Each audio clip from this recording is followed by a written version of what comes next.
You paid the price. You just didn't see the tax. No line item, no receipt, no warning. Just a slightly higher number that feels normal enough not to question. And that's what makes it dangerous. Because this isn't the kind of tax you argue about. It's the kind you don't even realize you're paying, built quietly into almost everything you buy.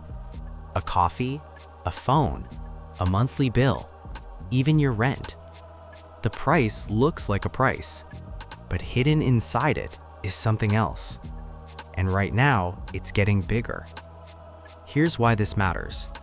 Most people think taxes are obvious. Income tax, sales tax, maybe property tax. You see them, you calculate them, you complain about them. But there's another layer, a silent one. One that doesn't show up as a percentage, but as a shift. A shift in what your money can actually do. And once you see it, you can't unsee it. Let's walk through it slowly. Imagine a simple product, something basic, a loaf of bread. You'd assume the price reflects ingredients, labor, transport, maybe a bit of profit. Simple. But that's not the full story. Behind that bread is a chain. Farmers use fuel, fertilizer, equipment. All of that has a cost. Manufacturers pay for energy, workers, packaging. Distributors pay for logistics, storage, transportation. Retailers pay rent, staff, electricity. At every step, there are costs, and at every step, something gets quietly added. Not just normal business costs, but the cost of money itself. Here's where it gets interesting. When governments spend more than they collect, they borrow. When borrowing grows too large, they create more money, directly or indirectly through the financial system. More money enters the economy. At first, it feels like growth, more spending, more activity. But there's a side effect. Each unit of money becomes slightly less valuable. Not dramatically, not overnight, just enough. And that subtle loss doesn't show up as a tax bill. It shows up as pressure. Pressure on every business in that chain. Fuel becomes more expensive, not always because of scarcity, but because the currency buying it is weaker. Wages eventually rise, but slowly, and often not enough. Energy costs shift. Transport costs creep up. No single change feels extreme, but they stack. And businesses do what they always do. They adjust prices. Not because they want to, because they have to. Now here's the key moment. When the price of that bread increases, most people see it as inflation, a general rise in prices. But that's just the surface. What you're actually seeing is the final result of a long chain reaction triggered much earlier. A reaction that started when money itself was quietly diluted. That difference, the gap between what money used to buy and what it buys now, that's the invisible tax. And unlike traditional taxes, it doesn't hit everyone equally. It hits differently based on timing. The people closest to newly created money, large institutions, financial markets, get to use it first before prices adjust. They buy assets, they invest, they move early. Everyone else? They get the aftershock. Higher prices, delayed wages, reduced purchasing power. Same money, less reach.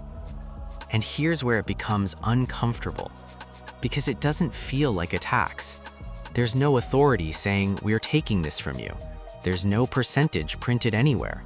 Instead, it feels like life is just getting more expensive, randomly, gradually, inevitably. So people look for explanations. Greedy companies, supply chain issues, global events. And sometimes those are real factors, but they're not the full picture. Because even when everything looks stable on the surface, this mechanism can still be working underneath, quietly, consistently, almost invisibly. There's another layer to this: timing. Let's say prices are rising slowly, but your income isn't, or it's rising but with a delay. That gap between when costs adjust and when your income catches up is where the tax is most painful. You don't notice it as a deduction, you feel it as a constraint. A tighter budget, smaller savings, more trade-offs. Same effort, less outcome. And over time, that compounds. Here's the irony. In periods where this invisible tax is active, the economy can still look strong. Markets go up, spending continues. Headlines talk about growth.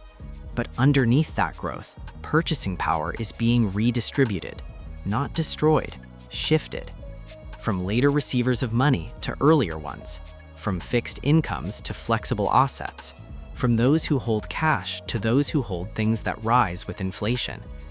And most people are never told this directly, because it's not framed as a tax, it's framed as a side effect, a byproduct, something abstract.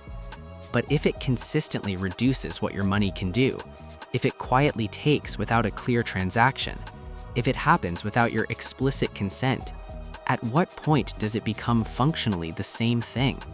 That's the uncomfortable question, because once you start thinking about it that way, everything changes. You stop looking at prices as isolated numbers. You start seeing them as signals. Signals of pressure moving through the system. Signals of value shifting in ways that aren't immediately visible. And maybe the most important part is this. This system doesn't need a sudden crisis to affect you. It works best when it's subtle, when it blends in, when it feels like normal life, because that's when it goes unquestioned. So the next time you pay for something and the price feels just slightly higher than you remember, not shocking, just off, ask yourself, is this just the cost of the product? Or is there something quietly embedded inside it, taking a little more than it seems?